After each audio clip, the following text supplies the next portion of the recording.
narito po dito ang update natin para sa lagay ng ating panahon ngayong tanghali po ng August 22,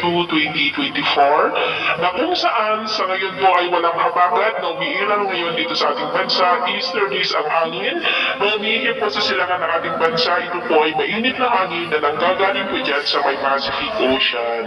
Samantala sa labas ng ating area of responsibility ay lumakas pa ang bagyo na nabuo kahapon at binigyan na po ito ng international name na Shanshan. Wala po itong direktang epekto sa ating bansa maliban po sa bahagya muli nitong mahahatak ang habagat sa susunod po na mga araw. At sa ating bagyo forecast, sa ating long range forecast, ay wala pa rin itong bagyo na namamataan dito na tatawid po dito sa ating kalupaan hanggang po sa matapos ang buwan na ito ay posibleng storm free pa rin po tayo pero hindi pa rin inaalis ang posibilidad na may mabuong sama ng panahon sa silangan o northeastern part ng ating bansa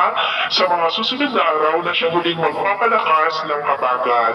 At sa lagay po ng ating panahon, ngayong tanghali ay maayos ang panahon sa malaking bahagi ng ating bansa pero may tsansa ng maulap na kalangitan with isolated rains sa ilang bahagi ng Bicol Region, Northern Samar, Cebu, Negros, ilang bahagi ng Aklan, Basilan, Zamboanga Peninsula, Northern Mindanao, Caraga at Davao Region. At sa susunod na mga oras